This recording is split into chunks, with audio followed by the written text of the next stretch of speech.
এই মজার ডেজার্টটা কোনো ওকেশন বা ঈদের অপেক্ষা করতে হয় না বানানোর জন্য। যখনই মন চায় তখনই বানিয়ে খান আর ঈদ বানিয়ে নেন। আসসালামু আলাইকুম, welcome to my channel cook with Sultana Razia. এখানে আমি 1 লিটার দুধ নিয়েছি। আর এই ডেজার্টটাকে কেউ পায়াস, কেউ ফিরনি, যেই নামে বলেন না কেন, খেতে তো দুর্দান্ত হয়। আর এখানে আমি 1/3 কাপ পোলার চাল নিয়েছি, চিনি গুঁড়া। এখন আমি এই চালটা 2-3 বার সুন্দর করে ধুয়ে পরিষ্কার করে নেব। আর যারা মিষ্টি পছন্দ করেন তাদের জন্য তো এই ডেজার্টটা পারফেক্ট। চালটা ধোয়া হয়ে গেলে এখন আমি এই দুধের মধ্যে এই চালগুলা দিয়ে দিব। এই চুলাটা অন করে দিব।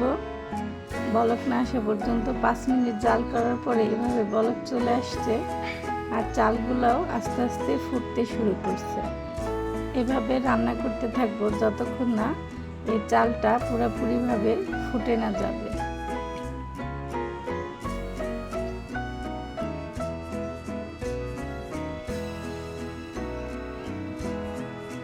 আরও 5 মিনিট রান্না করার পরে এখন পুরোপুরি পোলার চালটা ফুটে গেছে। এখন আমি চিনি দিয়ে দিব। এখানে আমি 1.5 কাপ চিনি দিয়েছি। মিষ্টিটা আপনাদের পছন্দ অনুযায়ী দিবেন। এখন আমি নেড়ে চেড়ে চিনিটা না গলা পর্যন্ত আবারও কিছুক্ষণ রান্না করে নেব। এখন আমি এখানে 1 চিমটি পরিমাণ লবণ দিয়ে দিব। আর এদিকে আমি ক্যারামেল বানানোর জন্য একটা ফ্রাই প্যান চুলায় বসিয়ে 1/3 কাপ পরিমাণ চিনি দিয়েছি আর 1/3 কাপ পরিমাণের অর্ধেকটুক পানি দিয়েছি। দিয়ে এখন এভাবে একটু নেড়ে চেড়ে গ্যাসটা অন করে দেব পুরোপুরি ক্যারামেলটা না হওয়া পর্যন্ত। প্রথমে একটু নেড়ে দিতে হবে আর নাড়া যাবে না, আস্তে আস্তে ক্যারামেল হয়ে যাবে। আর এদিকে যে চালটা ফুটে পায়েসটা ঘন হয়ে গেছিল, এখন এখানে আমি 1 কাপ পরিমাণ গুঁড়া দুধ দিয়ে নেড়ে চেড়ে সুন্দরভাবে মিশিয়ে নিব। আর এদিকে আমার ক্যারামেলটা হয়ে গেছে। আর এই ক্যারামেলটা এখন আমি এই পায়েসের মধ্যে দিয়ে দিব।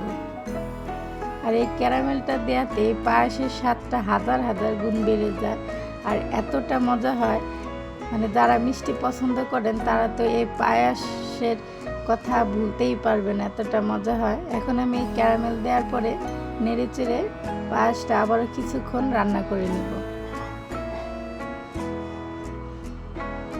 আপনারা এভাবে পায়েসটা বাসায় রান্না করে খেয়ে দেখবেন, সবাই আপনার প্রশংসায় পঞ্চমুখ হয়ে যাবে। যখন এই পায়েসটা এভাবে ঘন হয়ে আসবে তখন এখানে আমি 2টা এলাচ, 2টো দারচিনি, কিশমিশ, কাজু বাদাম আর পেস্তা বাদাম দিয়ে নেড়ে চেড়ে নিব। কিশমিশটা আমি আগে থেকেই ভিজিয়ে রেখেছিলাম আধা ঘন্টার জন্য। এখন এভাবে নেড়ে চেড়ে আরও 2-3 মিনিটের মতো আমি পায়েসটা রান্না করে নেব। আর এত সুন্দর একটা কালার আসছে আর ফ্লেভারে পুরা বাসা তো ভরে গেছে। এখন আমি একটা বাটিতে সার্ভ করে নিব। আমি পায়েসগুলো এভাবে ঢেলে নিচ্ছি। এখন পরিবেশনের জন্য আবারও আমি কিছু কিশমিশ দিয়ে দিব, কাজু বাদাম দিয়ে দিব, কাঠবাদাম দিয়ে দিব আর দিয়ে দিব কিছু পেস্তা বাদামের গুঁড়ো।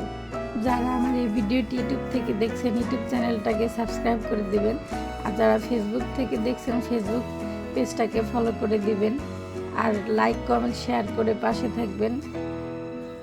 আবার আসবো নতুন কোনো ভিডিও নিয়ে বা রেসিপি নিয়ে। ততক্ষণ আপনারা সবাই ভালো থাকবেন, আমার জন্য দোয়া করবেন। আজকের মতো এখানেই। আসসালামু আলাইকুম।